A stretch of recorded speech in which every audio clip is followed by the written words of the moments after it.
Olá, eu sou Sara Kirchhoff e falo ao vivo dos estúdios da B3 em São Paulo. A percepção global segue positiva com a divulgação dos dados da economia da China, que tem crescimento de quase 7% no último ano, depois de registrar 7 anos sem aceleração. Hoje, o dólar tem um dia de queda frente ao real. A queda da moeda norte-americana nesta quinta-feira é de 0,21% e acompanha também o enfraquecimento do dólar frente a outras moedas ao redor do globo nesta quinta-feira. O fechamento do dólar de hoje é R$ 3,21. O que também cai nesta quinta-feira é o índice Bovespa, principal índice da Bolsa de Valores de São Paulo, que neste momento tem uma queda de 0,38%, operando aos 80.879 pontos, representando aí um movimento de realização de lucros depois de uma alta histórica registrada ontem, quando o índice Bovespa aí bateu os 81 mil pontos, uma pontuação nunca antes vista aqui na Bolsa de Valores de São Paulo. Então, esse movimento hoje é de realização de lucros. E prova disso é que as ações que ontem estavam em alta, hoje estão em queda, como as ações da Petrobras ON, que hoje caem mais de 0,5%, as outras ações da Petrobras também PN, que sobem 1,14%, e as ações do Grupo Vale, que tem uma queda, todas em queda, perdão, e as ações do Grupo Vale, que caem 0,79% nesta quinta-feira. A Bolsa de Valores de São Paulo também acompanha a queda das bolsas norte-americanas e os rumores de que a reforma da Previdência poderá não sair em fevereiro. As ações das siderúrgicas também passaram a ter um maior peso negativo hoje, depois da notícia que o governo não aplicará tarifas antidumping sobre o aço importado da Rússia e da China. Tudo isso, então, pesou para que o índice Bovespa caísse nesta quinta-feira. E em 2018, o Brasil poderá ver uma para recorde de café. É o que diz a Conab, que aponta para uma produção de 58 milhões de toneladas na safra 2018. Os dados foram divulgados hoje pela equipe técnica da Companhia Nacional de Abastecimento lá em Brasília. Segundo os dados apresentados pela Conab, a safra vai ter um impacto da chamada bienalidade positiva e deve ficar entre 54,4 a 58,51 milhões de sacas de 60 quilos. O café arábica deve ficar entre 41,74 a 44,55 milhões de sacas, entre 12,7 a 13,96 milhões de sacas. Está dentro da normalidade. É um ano de bienalidade positiva. Nós tivemos um crescimento da produtividade, algumas alterações na área, uma preocupação muito grande do produtor com a tecnologia. Esse número de 43 milhões retorna à produção nossa de 2016. Portanto, não é um cenário de grande safra. E a produção de Conilon, retornamos ao que nós produzimos em 2014. Então, nós estamos recuperando nossas produções brasileiras de café. O que gera essa boa expectativa? É clima favorável? Foi, sobretudo, bienalidade positiva, é um ano de safra melhor mesmo, e até a fisiologia da planta. E o crescimento da tecnologia no campo, a preocupação do produtor e o clima. O clima ajudou bastante. No período da floração tivemos chuvas no bom momento. Dependemos ainda, o café ainda depende de chuvas e fatores climáticos nesse período de enchimento do grão, entre janeiro e fevereiro. Mas tudo indica, pela meteorologia, que nós teremos uma safra bem próxima dessa que está sendo estimada hoje. O levantamento da Conab foi feito em todas as regiões produtoras no mês de dezembro do ano passado. Odacil Canepa para o SBA.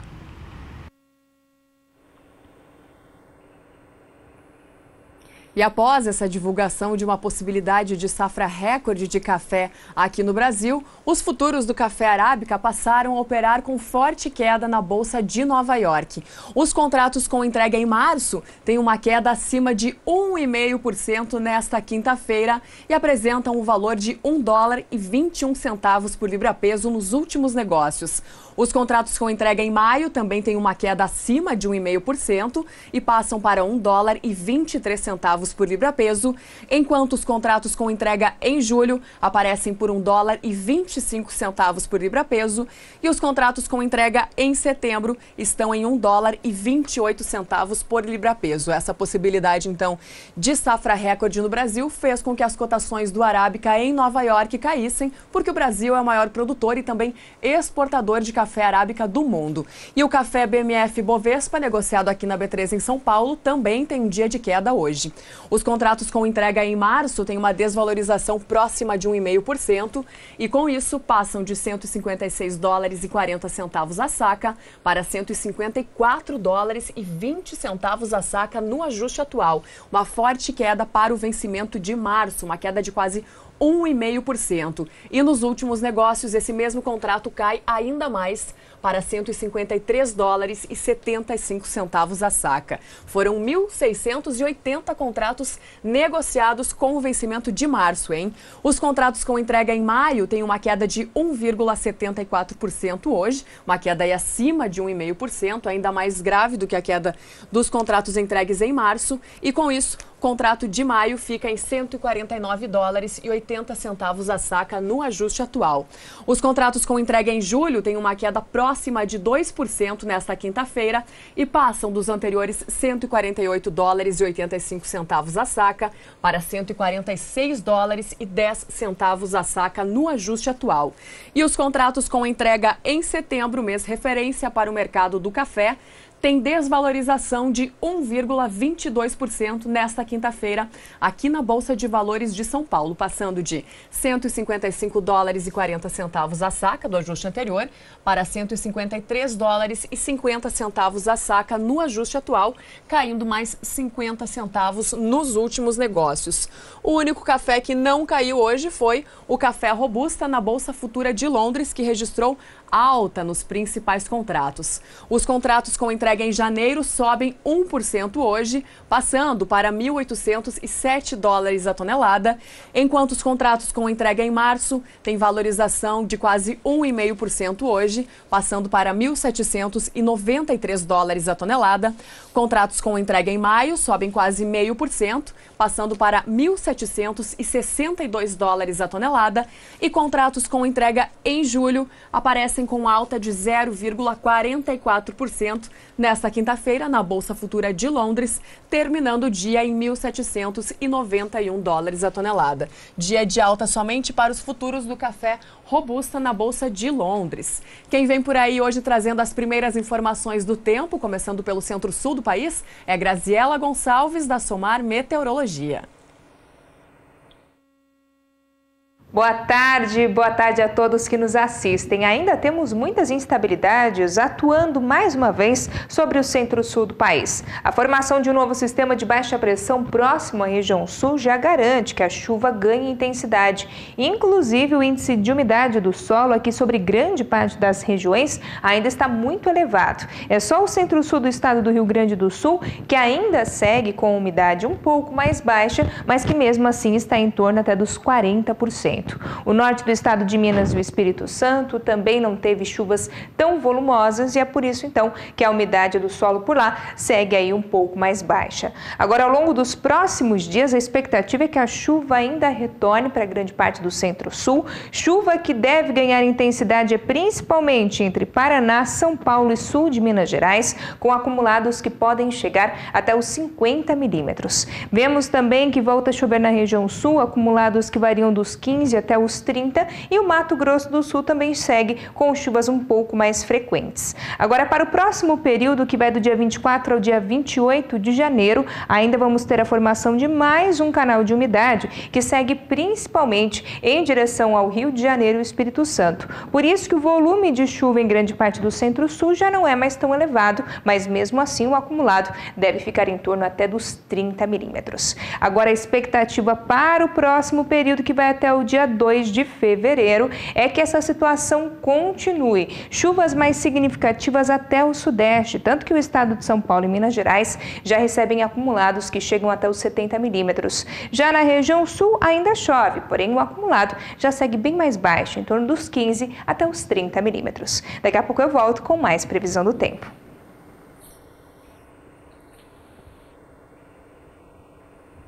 E o assunto por aqui agora é o valor bruto da produção, que tem um recorde histórico.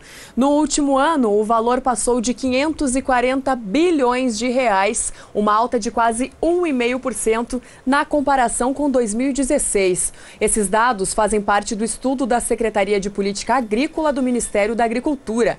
E esse é o maior valor registrado desde 1989, que é o ano de início da análise de dados. Enquanto as lavouras tiveram uma alta de 4,2% no período, a pecuária registrou uma redução de 4,1%. De acordo com o Ministério da Agricultura, esse resultado foi puxado principalmente pela grande safra de grãos observada no Brasil em 2017. O valor bruto da produção, portanto, com tudo isso, é recorde no último ano. E o Mercado do Campo faz um rápido intervalo e daqui a pouquinho a gente volta para falar sobre os prejuízos do greening na citricultura, trazendo também os preços da laranja no mercado doméstico e os preços do suco de laranja na Bolsa Futura de Nova York. Nós já voltamos. O Mercado do Campo está de volta, falando ao vivo dos estúdios da B3 em São Paulo. Em 2004 foi registrado o primeiro caso de greening no Brasil. E de lá para cá, a doença trouxe grandes prejuízos para a citricultura do país. Além do estado de São Paulo, que é o principal produtor de laranja do Brasil, Paraná e Minas Gerais também vem precisando driblar esse problema. Sobre este assunto, o jornalista Walter Puga Júnior conversou com o engenheiro da Fundecitrus, Bruno Daniel. Vamos acompanhar a entrevista. Bruno, obrigado por ter vindo mais uma vez. Nós continuamos com aquele trabalho de combater o greening, já que não podemos eliminar, vamos controlar. Exato. O que temos de novo agora nesta campanha? A campanha, ela continua com a mesma força, até o motivo de estarmos novamente aqui, né, para relembrar a sociedade, os citricultores, mostrar que essa campanha está de pé e ela não tem data para terminar. E o Fundecitrus, coincidentemente, no ano de 2017, ele completou seus 40 anos. Foram diversas ações no decorrer desses 40 anos, mas especificamente nesse ano de 2017, duas novidades para o controle do greening. A questão do feromônio, né, um atrativo para o inseto, um atrativo sexual no caso. Esse feromônio ele deve ser esse ano associado às armadilhas para o monitoramento do inseto vetor, do psilídeo. E também a questão de um bioinseticida. É um fungo, esse fungo foi isolado e aí uma empresa parceira do Fundecitrus, a Koppert, conseguiu formular esse produto e ele é aplicado, como qualquer outro produto, aplicado no pomar para o controle do inseto vetor. É um produto que pode ser associado com outros inseticidas, com acaricidas, enfim, é mais uma ferramenta para esse conjunto de peças aí visando o controle do greening. Além disso, diversas outras ações vêm ocorrendo com força nessa campanha, como exemplo das ações externas. Então, as áreas adjacentes às fazendas, essas propriedades citrícolas, elas são mapeadas pelo Fundecitrus, elas são o número de plantas que existem ali, pés de limão, pés de murta, pés de laranja, eles são quantificados. E aí começa todo um trabalho de troca, de conscientização. O Fundecitrus vai na frente fazendo essa conscientização, a empresa citrícola, a fazenda citrícola parceira que está naquela adjacência, vem atrás com todo o suporte de mudas para a gente realizar essa troca. Então, como que funciona? O Fundecitrus faz a negociação, o proprietário daquela chácara autoriza a erradicação, a fazenda fornece uma muda de uma outra frutífera ou de uma outra ornamental na troca desse pé de limão ou dessa murta. Então, atenção, você também que é proprietário rural, que depende da citricultura, quando há chácaras, pequenas chácaras, de lazer inclusive, perto do seu pomar, é preciso conversar com seus vizinhos, né? É o que eles chamam de áreas adjacentes, contaminadas às vezes. Exato. E há uma troca, não vamos deixar também o seu vizinho insatisfeito sem a árvore, não é Exatamente. Isso? Ele receberá uma outra frutífera, mas não contaminada, ou uma outra frutífera, ou isso. Um citrus também, se for o caso. A ideia é que sejam outras frutíferas e não os citros, para que a gente não caia de novo no mesmo problema, visto que essas áreas elas não recebem nenhum tipo de pulverização. nenhum tipo de controle do inseto. É pequeno, é uma área pequena, não é nem viável, não fica nem viável isso. Então, a probabilidade do inseto chegar até ali, se alimentar e conseguir inocular a bactéria e aquela planta ficar doente, ela é muito grande. É quase 100% de certeza que isso vai ocorrer em algum momento. Então, em algum momento desse período aí, essa planta vai estar infectada e vai ser uma fonte de inóculo. Mas é muito importante ressaltar isso, que é feita uma troca. É muito importante lembrar também da importância da citricultura. Então, muita gente que está escutando a nossa conversa aqui não tem ideia que às vezes... Da gravidade exatamente. Econômica para o estado de São Paulo e para o sul de Minas. Com certeza. Muitas pessoas dependem diretamente da citricultura, mas grande parte depende indiretamente da citricultura e às vezes não está nem atento a isso. Por isso, todo esse trabalho de conscientização também nos municípios. Nós levamos a informação para a população, nas escolas, nas creches, para que os professores já comecem também a educar essas crianças nesse sentido, né? A citricultura é muito importante, ela emprega muito e, direto ou indiretamente, ela vai afetar a economia de uma cidade, vai afetar direta ou indiretamente aquela pessoa especificamente. Bom, aquilo que a princípio pode não estar diretamente ligado à sua vida, você, produtor rural, que trabalha com pecuária, ou trabalha com milho, ou trabalha com soja, deve ficar atento também, porque o greening, quando chega, ele dizima mesmo. Vamos lembrar o que ocorreu nos Estados Unidos com o greening, Bruno? Com certeza. É a pior doença que a citricultura já viu. Não existe nada parecido no mundo. A Flórida, uma grande potência de citros, da citricultura, aprendemos muito com eles também. Eles seguiram um caminho um pouco diferente do nosso, né? E foi bem pior. Com certeza. Hoje eles têm mais de 90% das plantas contaminadas. Nós aqui no estado de São Paulo e Triângulo Mineiro, em cima do levantamento que é feito anualmente pelo Fundecitrus, que já ocorre há 3 anos, nesses últimos 3 anos aqui, nós conseguimos de certa forma estabilizar a doença, em torno de 17%. Mas isso não é uma notícia tão boa, né? Nós conseguimos estabilizar, mostra que esse trabalho está rendendo frutos, mas grande parte dessa estabilização se deve à questão de erradicação de pomares mais velhos. Então eram pomares que estavam doentes, essas plantas foram erradicadas e, consequentemente, esse índice diminuiu. Grande parte desses pomares também foram renovados, essas plantas mais novas não apresentavam sintomas e esse índice diminuiu. Mas dentro de todas as regiões no mundo onde a doença é endêmica, nós aqui no Brasil, principalmente no estado de São Paulo, que hoje é o maior produtor de laranja do mundo, nós somos talvez os únicos que conseguimos, mesmo com a doença, com a presença da doença, ainda ter uma produtividade, ainda ter competitividade. Então, realmente, a bola está na nossa mão, na mão do citricultor, na mão dos técnicos que trabalham, mas a gente entende hoje que na mão da sociedade também. Por isso que a gente bate em cima disso. A sociedade tem que se integrar em todo esse processo. Bom, então fique ligado, nós temos aí 2 armas novas, vamos dizer assim, agora, que o Fundecitrus, um produto que foi desenvolvido em parceria com uma empresa, sim, né, exato, que ajuda e contribui para eliminar o inseto, vamos dizer assim. É mais uma ferramenta. Mais uma ferramenta, e temos esse isolamento do feronômio. Como é que funciona isso?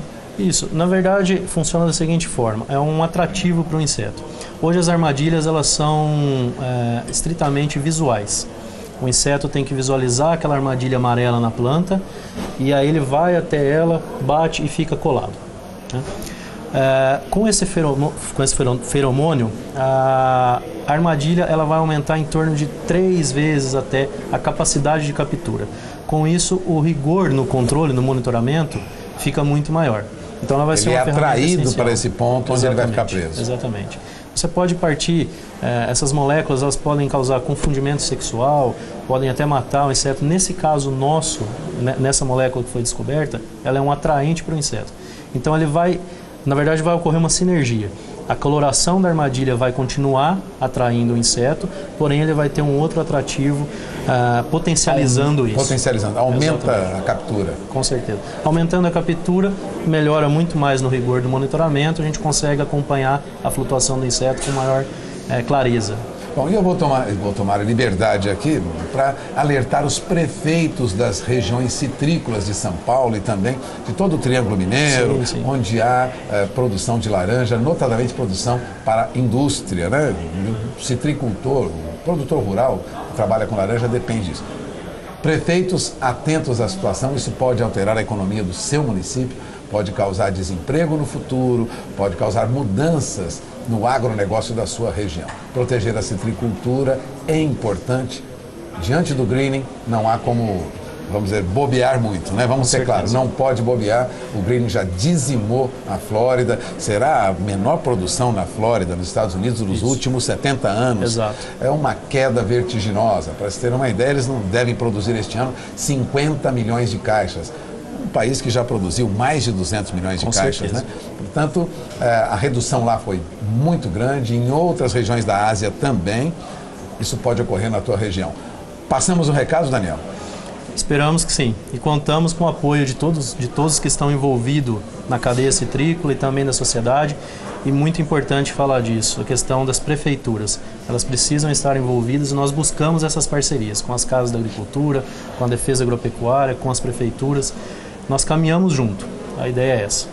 Bom, você acaba de ouvir Bruno Daniel. Bruno Daniel é engenheiro agrônomo do Fundecitos, um dos articuladores, um dos operadores desta campanha, Todos contra o Greening, para proteger a citricultura de São Paulo e também de Minas Gerais. Agradeço mais uma vez sua presença aqui. Eu que agradeço. Vamos encerrando a entrevista, voltamos ao programa.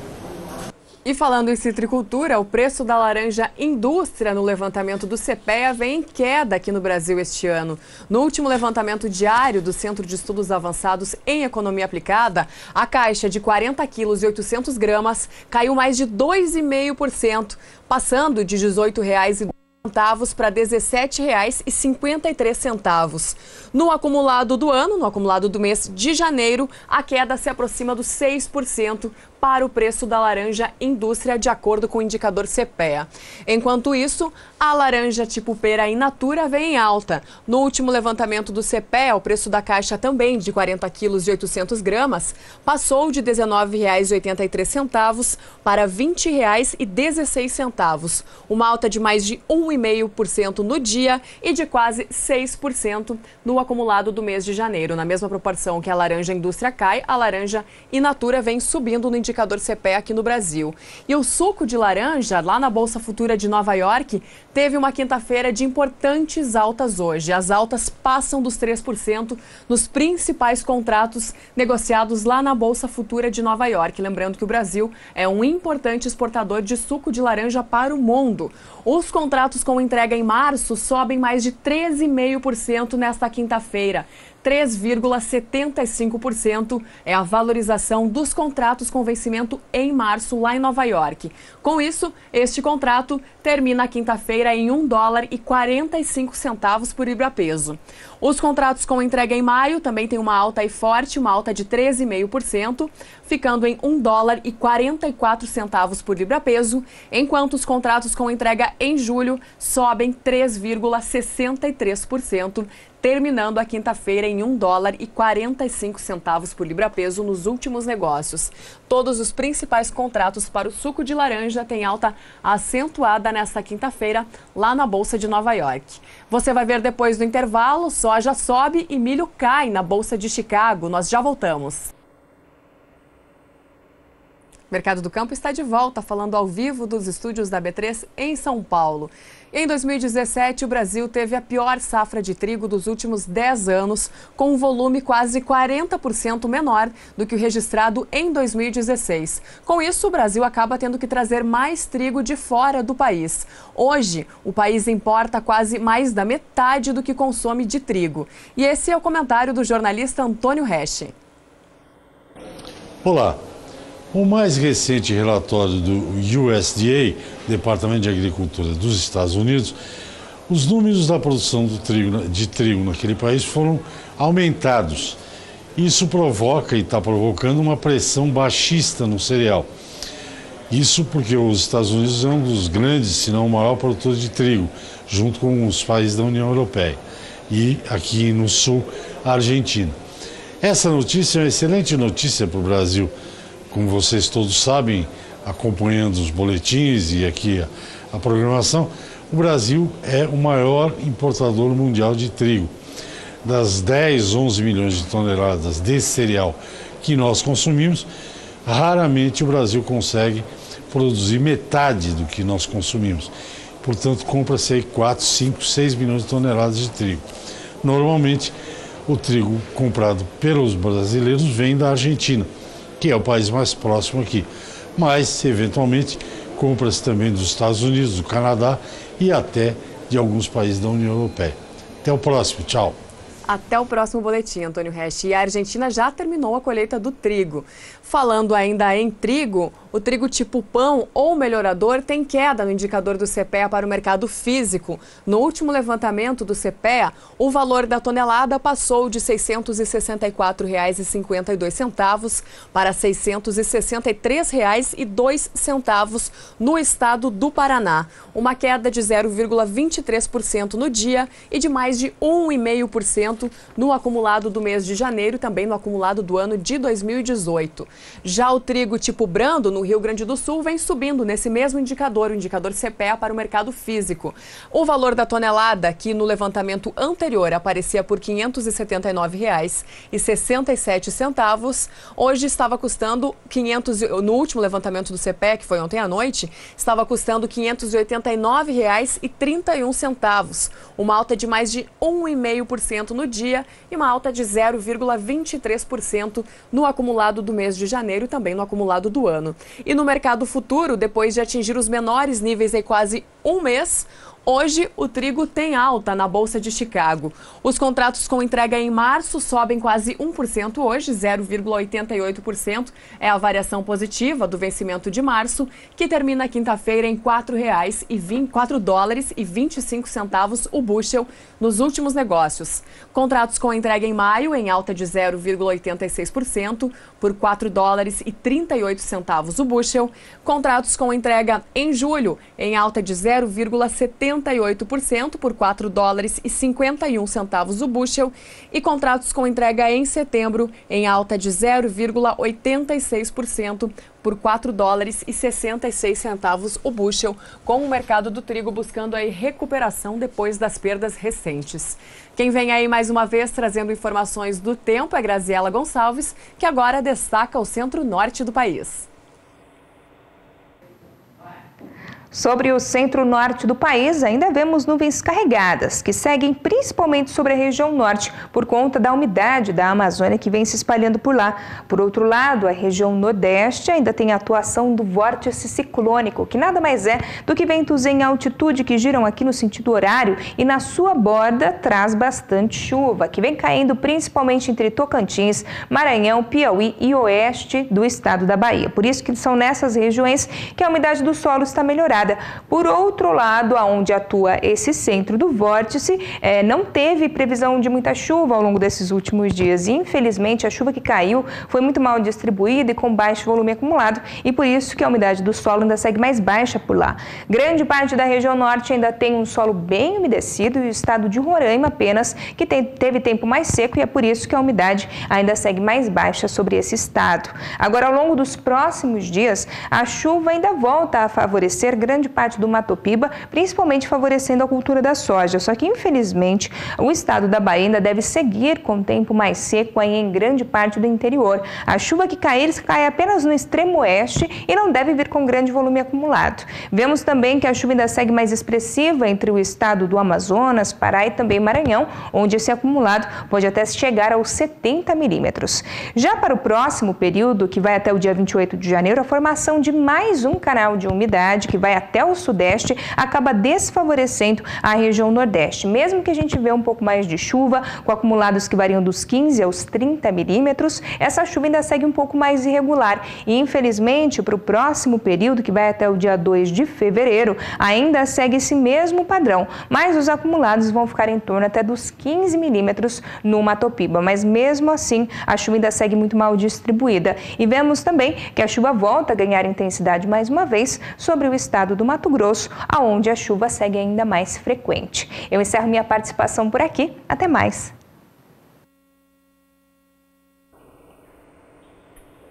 Até mais, Graziela Gonçalves. E por aqui a gente fala agora dos futuros do milho e da soja nesta quinta-feira. Em um movimento de realização de lucros, o milho teve um dia de queda hoje na Bolsa de Chicago, depois dos ganhos recentes observados aí nos últimos dias. Com isso, dia de queda hoje para o milho lá na Bolsa de Chicago. Os contratos com entrega em março têm uma queda de quase 0,5% hoje e terminam o dia em $3,51 o bushel. Contratos com entrega em maio caem também 0,41%, caem próximo de 0,5% e ficam em $3,59 o bushel. Contratos com entrega em julho têm queda de 0,40%, passando para $3,67 o bushel, e contratos com entrega em setembro em queda de 0,39% por $3,75 o bushel. Mais o milho BMF Bovespa, negociado aqui na B3 em São Paulo, teve um movimento de alta nesta quinta-feira, diferente do milho lá na Bolsa de Chicago.